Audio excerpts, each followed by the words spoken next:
오늘 즐거워하는 이유, 원래 부제목을 예기치 않은 기쁨으로 이야기를 했지만 여러분들이 잘 모르실 것 같아서 그냥 즐거워하는 이유라는 제목으로 말씀을 나누고자 합니다.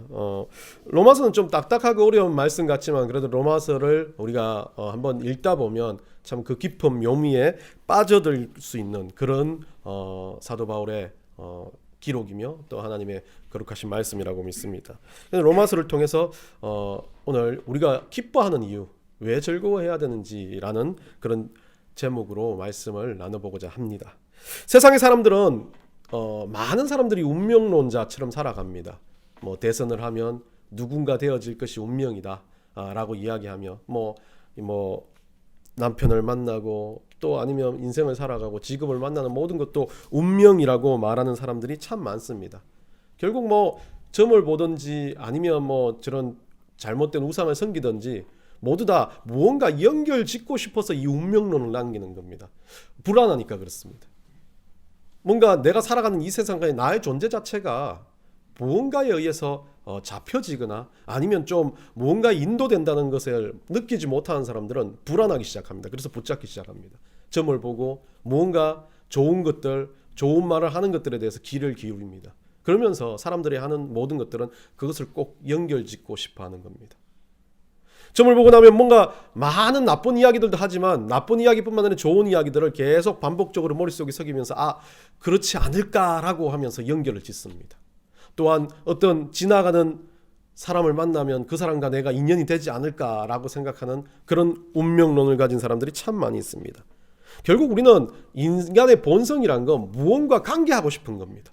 무언가 단절되기보다는 관계하고 싶은 생각들이 많기 때문에 이 모든 사람들은 뭔가 나와 연관을 짓고 싶어 하는 것들을 가지고 살아갑니다. 우리가 예수 믿고 하나님 앞에 들어오는 것, 어떤 운명론보다 더 뛰어난 우리는 하나님의 인도를 받는 사람들입니다. 그래서 우리는 그 인도를 받아들이고 살기 때문에 세상이 가지고 있는 운명론자들과 다르지만 우리도 또 인간의 본성이 똑같은지라 정말 지독히도 나쁜 사람을 보면서도 그가 그리스도인이면 뭔가 관계를 맺고 싶어하고 무언가 연결을 하고자 하는 마음들이 듭니다.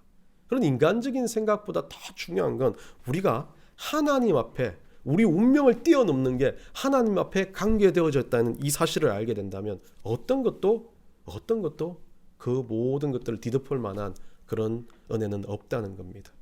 결국 그것이 하나님과 관계되어졌다. 세상이 말하는 운명론자들이 아닌 하나님과의 관계되어졌다는 이것이 세상 사람들은 그것으로 인해서 걱정도 되고 번민도 되고 또 위로도 될지 모르겠지만 우리는 온전하게 하나님과 관계되어졌다는 이것 자체가 우리는 기쁨이 된다라고 말합니다.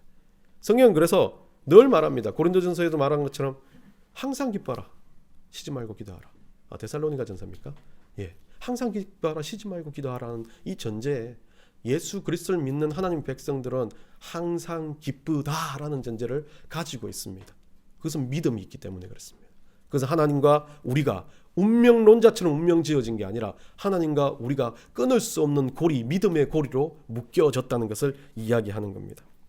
길거리 지나가다가 예전에 한번 어디였는지 모르겠어요. 기억하기에는 그 계단이 천개였습니다. 건물 앞에 계단이었습니다.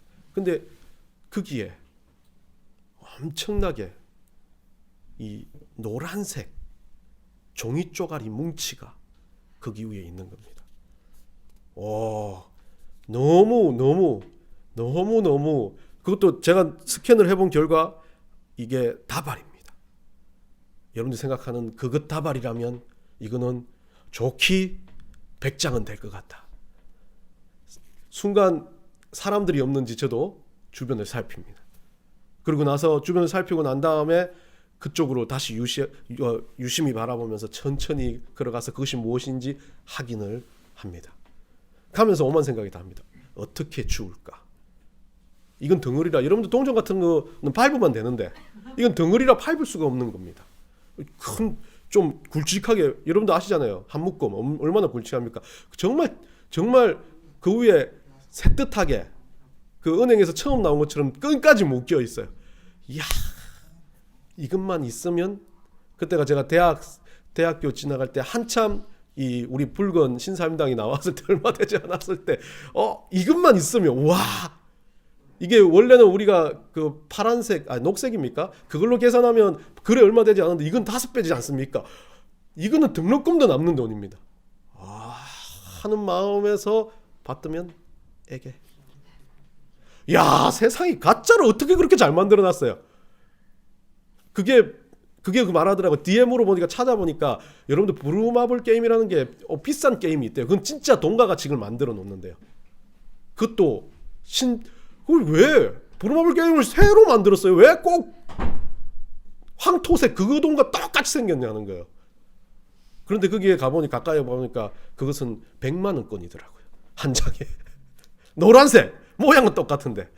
그걸 보면서 멀리서 보면서 제가 착각했던 저를 생각하면서 참 제 마음에 들었던 감정, 어떻게 저거를 쉽게 남들이 보지 않으니까 가져갈까. 머릿속에 가면서 오만 생각을 다 했어. 제가 경찰에 신고하면 10% 준다는데 50만 원이면 한 달 용돈? 그런데 그걸 그냥 다 가지면 공납금도 좀 되고 좀 용돈도 좀 할 수 있고 오만 생각을 다 하고 그걸 보는 순간 하차하면서 마음이 내려앉았는데, 아마 이것을 가지고 세상 사람들이 이 상황을 경험했다면 에이 재수없어, 에이 더러워 생각하는데 저는 회개하는 마음이 먼저 들었어요. 내가 저 돈을 보고 왜 그런 감정이 들었을까? 돈이 그렇게 궁했나? 저 500만 원에 내 신앙의 영혼을 팔아먹을 정도로 주변을 살피고 저것을 가지려는 욕망이 그렇게도 강했나? 라는 생각을 하게 됐습니다.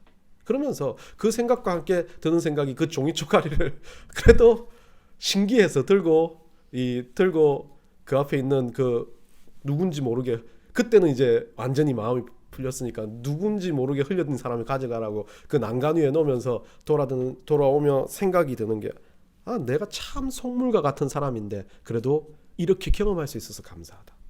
이유는 내가 나를 깨닫게 된 거죠. 부족한 나를 깨닫고 지저분한 나를 깨달은 순간 저한테 다시 한번 짜증이 아니라 허탈한 웃음과 함께 그냥 기쁨이 솟아나는 거예요. 예기치 않은 기쁨이에요. 누구도 말해주지 않은 기쁨이었는데 누구도 그 상황에서 기쁠 수가 없고 그냥 똥 밟았다라고 생각할 수 있는 그런 상황에 그냥 기쁜 거예요. 와, 내 자신 자체가 부족한 걸 깨닫는 순간 기뻐지는 그 기쁨. 그것을 가지고 C.S. 루이스라는 사람은 예기치 않은 기쁨이라고 이야기를 합니다. 이 작품에 예기치 않은 이 기쁨이라는 작품이 원래 이 초반부에 C.S. 루이스가라는 이 사람이 원래는 무신론자였었습니다. 그러다가 어린 시절에 강명받았던 그 사건을 가지고 예수 믿고 나서 이 예기치 않은 기쁨을 썼는데 이 사람이 그 어린 시절의 감명을 이렇게 요약을 하면서 초반부에 이야기를 합니다. 이런 경험을 통해서 어린 적의 경험인데 그건 제가 뺐습니다. 이런 경험에 공통적으로 나타났던 특징은 충족되지 않는 갈망이었다. 자기 인생에서. 그리고 어떤 만족감보다 그 갈망 자체를 더 갈망하기는 갈망이 있었다. 나는 그것을 C.S. 루이스는 기쁨이라고 말하고 싶다. 부른다. 이 기쁨은 행복이나 쾌락과 구분지어야 한다. 기쁨과 쾌락과 행복이 공통된 것은 그것을 한번 맛본 사람은 반드시 다시 맛보고 싶어 한다는 것뿐이다. 쾌락, 여기서 말하는 쾌락은 여러 가지 돈도 있고 여러 가지 자기 인생의 여러 가지를 이야기합니다. 그 쾌락도. 그리고 행복도, 우리가 안락하다 행복하다가 느끼는 그 느낌도 한 번 맛보면 그것을 더 맛보려고 막 노력을 한다는 거예요. 제가 그 종이 쪼가리 아무것도 아닌 돈을 보고 진짜 돈인 양 달려간 그 마음 자체가 돈을 맛봤다는 거예요. 이 땅 가운데서 돈이 중요하다는 걸 맛봤기 때문에 저는 그것을 쾌락으로 생각한 겁니다. 행복으로 생각한 겁니다. 그렇게 달려갔었는데 C.S. 루이스도 그렇게 말합니다. 그러나 기쁨은 한 번 맛본 사람은 세상의 쾌락을 다 준다 해도 결코 바꾸려 들지 않을 것이다. 기쁨은 쾌락과 행복과 비교할 수 없다라고 말합니다. 왜요? 이 기쁨은 쾌락으로 오는 게 아니기 때문에 그렇습니다. 이 기쁨은 뭔가 내가 안락하고 뭔가 내가 편안하고 행복하다라고 생각하는 그 생각으로 오는 게 아니기 때문에 그렇습니다. 그러면서 이 C.S. 루이스는 이게 진짜 기쁨이라는 걸 증명해 주는 게 이 헤아려 본 슬픔이라는 책을 씁니다. 물론 여러분들이 아는 순전한 기독교, 스크류테이프 뭐 편지 뭐 이런 책들 많이 써 있지만 나니아 연대기도 C.S. 루이스가 썼습니다. 이 여러 가지가 있지만 헤아려 본 슬픔이라는 이 책에서 이 자기 아내가 암으로 죽어가요. 이 루이스의 아내가 조이라는 기쁨이라는 뜻을 가진 아내인데 이 아내가 암으로 죽어가는 모습을 보면서 이 사람이 막 분노를 합니다. 왜 우리 아내를 이렇게 만드는지. 하나님 살아 계시냐고. 돈으로도 어떤 것들로 해결하지 못하는 그 마지막 순간을 보면서 원망을 하기 시작합니다. 그러면서 이 원망하는 루이스를 보면서 진정 상처를 당한 죽어가고 있는 조이라는 아내는 남편을 보고 원망하지 말라고 합니다. 자기는 진짜 지금 기쁘다고. 자기는 진짜 하나님 품 안에 있다고. 그렇게 말하는 그 아내를 보면서 이 마지막 아내 임종을 C.S. 루이스는 이렇게 묘사합니다. 내 아내는 미소를 지으며 이렇게 말했다. 저는 하나님과 더불어 평화롭습니다. 그 미소는 단순히 나를 향한 것이 아니라 자신을 구원하신 주님께 드리는 미소였다. 그리고 그녀는 영원한 하나님 품으로 돌아갔다. C.S. 루이스는 이것을 가지고 이 조이가 가진 영원한 기쁨을 예기치 않은 기쁨, 우리 하나님이 주시는 기쁨이라고, 즐거움이라고 말하고 있습니다. 여러분 삶에서 여러분은 기뻐하고 있습니까? 환경과 상황이 즐거워할 이유가 없는 세상입니다. 너무 힘들고 너무 되는 게 없고 너무 막혀지는 상황입니다. 그리고 아웅다웅 가져도 또 시간이 지나 보면 그것도 사라지게 되고, 또 내가 뭔가를 성취했다 하더라도 그 성취는 어느 순간 또 사라지게 돼 있는 세상입니다. 소진이 되는 세상입니다. 뭔가 풍성하게 편안하게 끝맺음을 맺을 수 없는 세상입니다. 근데 그 중에서 우리가 즐거워할 수 있는 이유가 있습니까? 뭐 어떤 사람은 그렇게 말합니다. 자녀를 보고 즐거워하고, 뭐 주변의 환경을 보고 즐거워하고. 그것도 오래가지 않습니다. 내가 진짜 마지막이 되어지면 그 자녀는 나를 요양병원 넣어놓고 찾아도 안 보면 어떡합니까? 저도 그러잖아요. 우리 어머니가 코로나가 걸렸는지 뭔지도 모르고 전화도 잘 안 하잖아요. 내일이 바쁘다고 생각하고. 별 소용이 없는 자녀들은 기쁨의 근원이 될 수가 없습니다. 그냥 순간순간 살아가는 힘이고 기쁨은 될 수 있지만 내 인생의 기쁨의 근원이 될 수 없다는 것을 알려줍니다. 돈도 그래요. 명예도 그래요. 여러분 주변에 있는 많은 동력자들도 여러분의 기쁨의 근원은 될 수 없습니다. 여러분이 진짜 즐거워해야 될 이유는 우리 하나님밖에 없다는 것을 오늘 본문에서 이야기를 하고 있습니다. 오늘 본문을 빨리 우리가 한번 스캔하고 오늘 말씀 마치도록 하겠습니다. 아직 시작도 안 했는데 말씀을 마치는 것부터 이야기하니까 기분이 좋으시죠? 예, 빨리 마치도록 하겠습니다. 자, 오늘 본문을 통해서 우리가 즐거워해야 될 이유를 첫 번째 오늘 1절에서 그렇게 말합니다. 그리스도로 말미암아 하나님과 화평을 누리자라고 오늘 말하는데 그 전제 조건은 믿음으로 의롭다함을 입었다, 하심을 받았다라고 말합니다. 우리가 믿음을 가지는 것 자체가 기쁨으로 들어가는 전제 조건이다. 다른 어떤 것도 필요 없어요. 믿음이 있다면 우리는 기뻐해야 되는데 여러분들이 믿음이 있을 때 기쁘지 않다면 여러분 믿음을 다시 한번 생각해 봐야 돼요.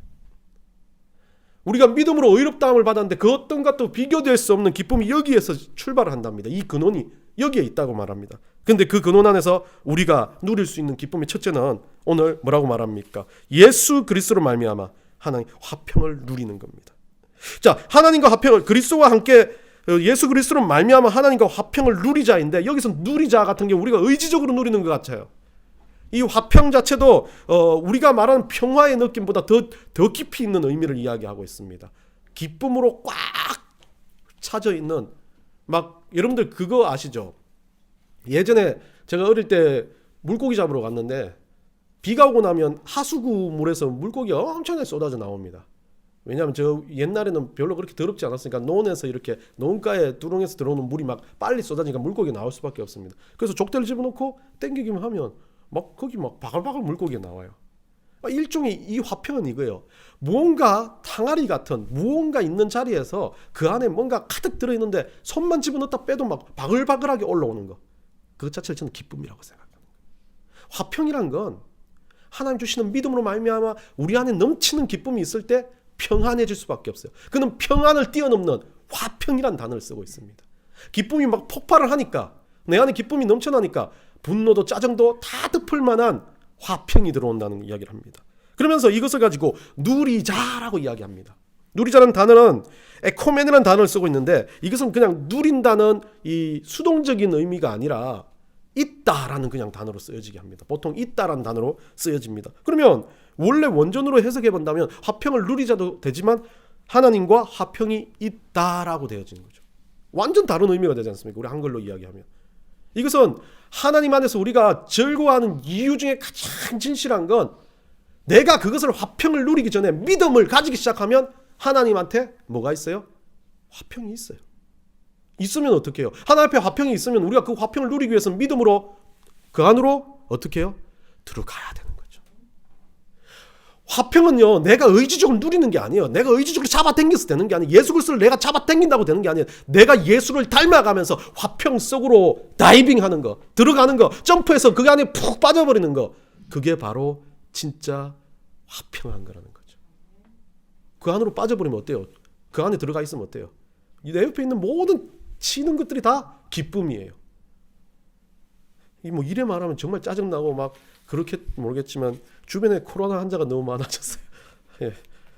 그런데 처음에는 저도 그렇게 생각했어요. 걸릴 거면 제가 딱 걸리고 일주일 같이 격리하고 다음 주는 예배 나오고, 그런데 중간에 제가 또 올라봐요. 다음 주 또 예배 없어야 되고 그러잖아요. 좀 걸렸으면 좋겠다 라고 생각하는데 우리 집에서 아파하는 그 사람 보니까 잘됐다. 화평한 마음으로, 기쁨한 마음으로. 이건 하나님 안에서 믿음으로 화평한 거예요. 제가 비교한 게 아니라. 이거 설교 안 올려야 되겠다. 얘들아 막 힘들어 하는데 그거 보니까 쉽게 생각할 일이 아니다 라고 생각을 했어요. 그래서 좀 우리가 어떤 상황에서도 화평을 누리는 건 마찬가지예요. 그런 상황에서 이런 복잡하고 힘든 상황 속에서도 우리가 기쁘다라는, 하나님 앞에서 하나님을 닮아가고 이 땅 가운데서 예수 그리스도와 함께 동행할 수만 있다면 화평 가운데 들어갈 수 있는 은혜가 생긴다는 겁니다. 화평은요, 우리가 누리는 게 아니에요. 가져와서 막 끄잡아 당기는 게 아니에요. 들어가기만 하면 되는 거예요. 그런데 우리는 어떻습니까? 우리는요 늘 그래요. 아이 같아요. 우리 아들 딸들 잘 삐집니다. 뭐 하면 삐져요. 삐지면 이제 나이 좀 든 아이는 방에 문을 닫고 들어갑니다. 쾅 하고 방 문을 닫고 들어가는데 그걸 또 둘째가 벌써 배워가지고 막 들어놓고 빙글빙글 돌다가 저쪽 구석탱이 방에 가서 숨어서 안 나와요. 그리고 가면 아빠 가! 그래요. 근데 엄마가 가면 잽을 못 쓰지만 어쨌든 아빠 가! 그래요. 그런데 그걸 보면서 저는 그렇게 되면 막 예전에는 그랬어요. 막 가서 위로해주고 뭐 해주려고 그러는데 요즘에는 우리 와이프의 방법이 없습니다. 가만히 앉아있는 거예요. 나는 아무렇지 않게 가만히 앉아있어요. 그러면 10분이 지나면 싹 끌어나와서 저를 한번 빼꼼 보다가 들어갑니다. 그러면서 제가 한번 쳐다보면 또 그 자리에 앉아가 한번 하다가 또 가만히 있으면 또 안으로 들어가요. 근데 이상하게도 막내 딸은 그러지 않습니다. 소리 깍깍 지르다가 그냥 지 혼자 놀고 있는데 얘는 계속 왔다 갔다 하는 거예요. 그 이유가 뭔지 생각해 보니까 화해를 하고 싶은 거예요. 아빠한테 다가오고 싶은 거예요. 근데 나는 늘 언제나 거기 있듯이 있어줘야 되는데 내가 또 뭔가 어이구 하면 또 아빠가 자기 편을 생각할 때 서러움이 폭발하는 겁니다. 그래서 이제 그냥 가만히 앉아 있으면 와가지고 아무렇지 않은 듯 뭐 또 장난도 걸고 하면 받아주는 거예요. 꼭 우리가 화평을 누릴 때 모습이 이거 같아요. 우리 하나님 앞에. 우리 하나님 늘 그대로 가만히 있어요. 우리 하나님 우리한테 다가오지 않아요. 솔직히 뭐 한다고 막 다가와서 위로한다. 아니에요. 대부분 보면 우리가 하나님 앞으로 들어가야 되는데 안 들어가니까 미워지고 힘들어지고 아파지고 짜증나고 해가지고 문 닫고 막 나 혼자 울고 짜증내다가 문 삐끔 열고 하나님이 있는데 그대로 있는데도 문 조금 열었다가 하나님 쳐다보면 아직 나한테 안 다가와 하면서 그럼 문 닫고 또 다시 들어와갖고 짜증내고 분다하고 있다가 또 조금 있으면 내가 왜 그랬잖아 문 열고 쓱 나가서 하나님 쳐다보면 하나님 그대로 앉아있어. 웃으면서 앉아있어.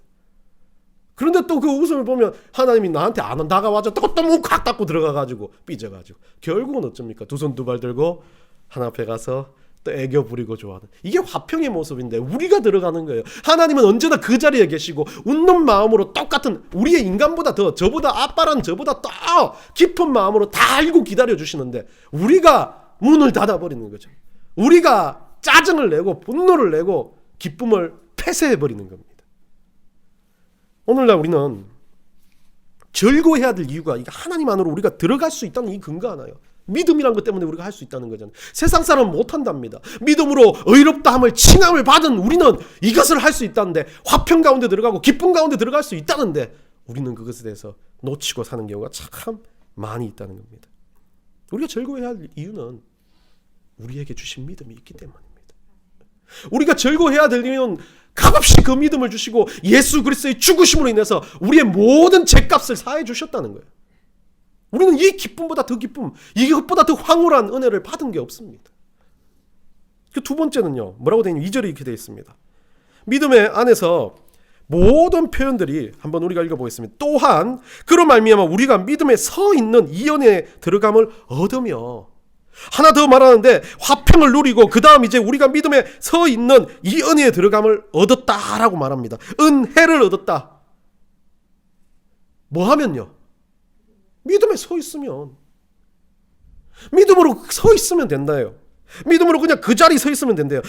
여기서 은혜란 단어는요, 프로사고게라는 단어를 쓰고 있는데, 가까이, 여기서 들어간다라는 의미는, 죄송해요, 은혜가 아니요, 은혜는 아닙니다. 카리스인데, 이 들어간다는 단어는 프로사고게라는 단어를 쓰고 있는데, 가까이 가져가다 소개하다라는 뜻입니다. 결국 믿음 안에 서 있는데 하나님 앞에 가까이 가져가다 무언가를 소개하는, 우리가 그 가만히 서서히 틀이 된다는 건데, 쉽게 말하면 이거예요. 우리가 믿음 안에서 하나님 앞에 들어가는 것 자체가, 은혜를 받는 것 자체가 믿음으로 서 있는 것으로 된답니다.